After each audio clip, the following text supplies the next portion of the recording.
কদমতলা থানা এলাকার লালছড়া এলাকার রাস্তায় যানবাহন তল্লাশি চলাকালীন সময়ে দ্রুত গতিতে TR05D7858 নম্বরের একটি মোটরসাইকেল ধর্মনগর থেকে কদমতলা এলাকার দিকে আসে।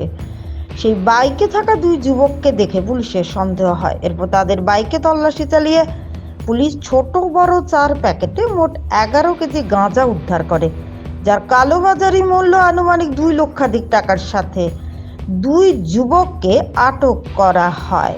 ধৃতরা হলো জুনেদ আহমেদ, বয়স 19, পিতা মোহাম্মদ দুলাল উদ্দিন, বাড়ি দক্ষিণ ফুলবাড়ি 6 নম্বর ওয়ার্ডে।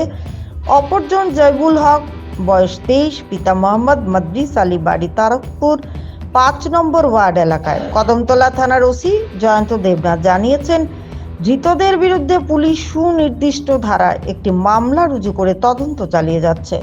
আগামীকাল তাদের ধর্মনগর জেলা আদালতে প্রেরণ করবে। ভানুচন্দ্রের রিপোর্ট, আসাম প্রাইম নেটওয়ার্ক।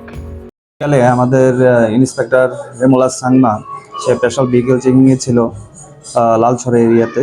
তো ধর্মনগরের দিক থেকে কদমতলা ছিল একটা বাইক, তো যার নাম্বার TR05D7858 সুপার স্প্লেন্ডার। বাইকে দুইজন ছিল, তো তারা খুবই দ্রুত গতিতে আসছিল। এই দ্রুত গতিতে আসতে দেখে তাদেরকে সাইন দেয়, কিন্তু তারা থামেনি। তখন সাংমা তাদেরকে চেস করে, ডিটেন করে এবং তাদেরকে চেক করে তাদের কাছ থেকে 4টা প্যাকেট পাওয়া যায়, যার মধ্যে গাঞ্জা থাকে, ড্রাই গাঞ্জা সাসপেক্টেড। ওই আমরা একটা কেস নিচ্ছি, তাদেরকে ডিটেন করেছি এবং কালকে ফরওয়ার্ড করা হবে কোর্টে। কি নামটা কি?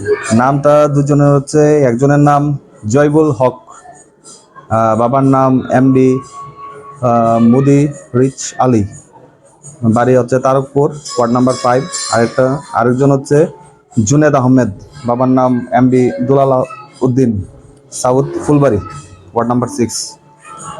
সন্ধ্যা 7টা নাগাদ আনুমানিক 11 কেজি, এখন বাজার মূল্য 60।